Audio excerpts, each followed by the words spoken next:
المعتجبين أما بعد فقد قال الله تبارك وتعالى قل اعملوا فسيرى الله عملكم ورسوله. عزیزان گرامی، لائق تحسین ہے ہمارے جی ایس او کے عزیزان،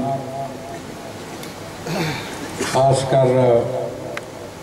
مقامی یونٹ جنہوں نے اس پروگرام کا، اس بہترین پروگرام کا اہتمام کیا، اور لائق قدردانی ہے آپ جو کافی دیر سے تشریف فرما ہیں۔ قائدین کرام جن کی یاد میں یہ پروگرام منعقد ہوا، ان کی قلوب درجات کی دعا کے ساتھ میں آپ سب حضرات کو یوم پاکستان کے حوالے سے مبارکباد پیش کرتا ہوں۔ بڑی اچھی بات ہے قائدین کے حوالے سے پروگرام کرنا، ان کی یاد منانا اور لوگوں کے دلوں میں ایک دفعہ پھر ان کے تذکروں کو ڈالنا۔ لیکن میں سمجھتا ہوں کہ ان کی یاد منانے کا سب سے بہتر طریقہ یہ ہے کہ ان کی زندگیوں سے، ان کے کردار سے، ان کی جدوجہد سے ہم سبق حاصل کریں۔ آپ جانتے ہیں کہ ہمارے قائدین نے اس ملک کے اندر پاکستان کے جو اہداف تھے، جو مقاصد تھے، جن اہداف کے لیے پاکستان بنا تھا،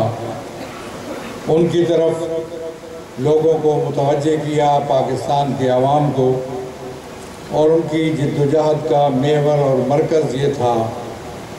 کہ پاکستان جن مقاصد کے لیے بنایا گیا ہے، ان مقاصد کے حصول کے لیے کوششوں کو تیز تر کیا جائے اور ان بنیادی باتوں پر عمل پیرا ہوا جائے جن مقاصد کے لیے پاکستان وجود میں آیا۔ ہمارے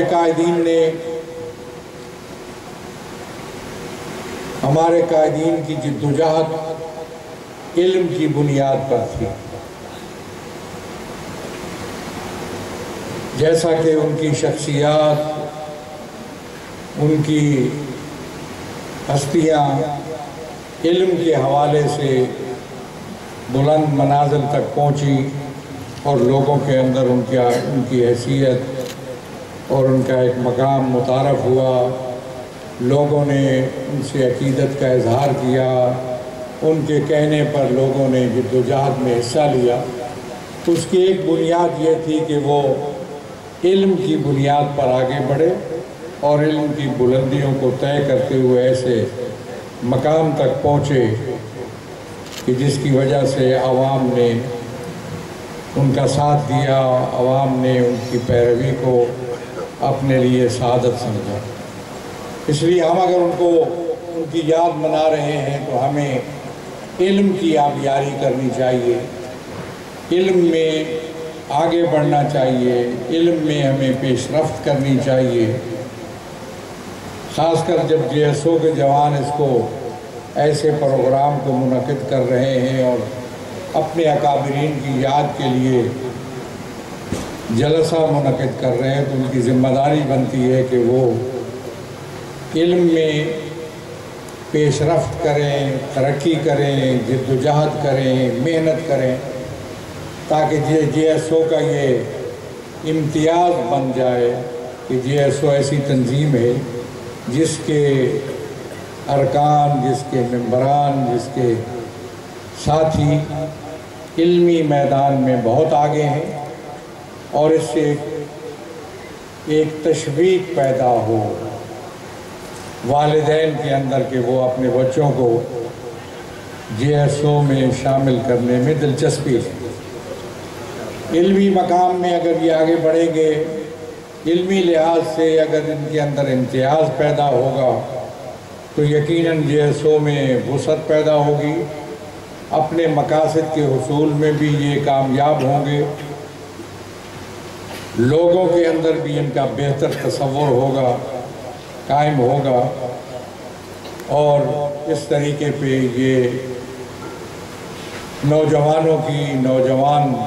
طلبہ کی رہنمائی میں بہتر کردار ادا کر سکیں گے۔ لہذا ہمارے قائدین کی خصوصیت یہ تھی کہ ان کی بنیاد علم پر تھی، ان کا تشخص علم کی وجہ سے تھا، ان کی عظمت علم کی بنیاد پر تھی۔ اس لیے ہم جو ان کے ماننے والے ہیں، ان کے پیروکار ہیں، ہم سب کی ذمہ داری ہے، JSO سے بڑھ کر تمام حضرات کی ذمہ داری یہ ہے کہ ہم علم کے میدان میں کوشاں رہیں، جدوجہد کریں، کوشش کریں۔ اس کے لیے کسی عمر کی حد مقرر نہیں کی جا سکتی۔ تعلموا من المہد الی اللحد، ماں کی گود سے لے کر لحد تک علم حاصل کرنے کی گنجائش موجود ہے، اس لیے ہمیں اس طرف کوشش کرنی چاہیے۔ اور ہماری جو جدوجہد تھی، ہمارے قائدین نے جس جدوجہد کو آگے بڑھایا، اس کا فرقہ واریت سے دور دور تک کوئی تعلق نہیں تھا۔ ظاہر ایک نام تھا تحریک نفاذ فقہ جعفریہ، یا اس کے بعد تحریک جعفریہ۔ یہ چونکہ ہمارا ماحول ایسا ہے،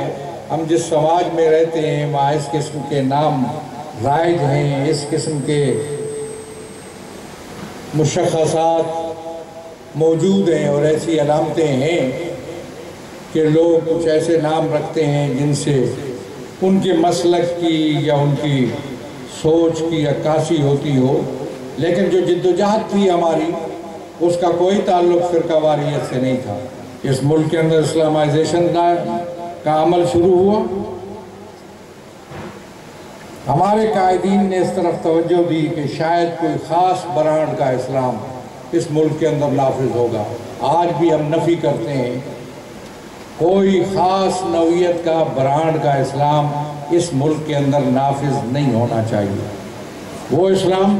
جو امت مسلمہ کے نزدیک، تمام مسلمانوں کے نزدیک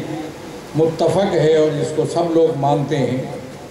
اس کے نفاذ، قرآن و سنت کا نفاذ تمام امت مسلمہ کے مشترکات کی روشنی میں ہونا چاہیے۔ اور آپ نے دیکھا کہ ہم نے اتحاد و وحدت کی محفلوں میں اس بات پر اتفاق کیا کہ اسلامی نظریاتی کونسل کی جو متفقہ سفارشات ہیں وہ اس ملک کے اندر نافذ کی جائیں، اور اسلام کی تشریح یا تعبیر ان متفقہ سفارشات کی روشنی میں کی جائے تاکہ امت واحدہ کا تصور بھی برقرار رہے اور فرقہ واریت کو بھی فروغ نہ ملے۔ یہ اور بات ہے کہ اس ملک کے اندر اسلامی نظام میں بہت سی رکاوٹیں ہیں۔ بنیادی رکاوٹ خود پاکستان کا آئین ہے جس کی دفعات ایک دوسرے سے متصادم ہیں۔ یہ علمی بحث ہے، میں اس میں آپ کو نہیں لے جانا چاہتا۔ اگر پاکستان کے دستور کی دفعہ نمبر 2 کو بالادستی دی جائے، پڑھے لکھے حضرات وکلاء بھی بیٹھے ہوں گے، اگر ان کو بالادستی دی جائے آئین کی دوسری شقوں پر، تو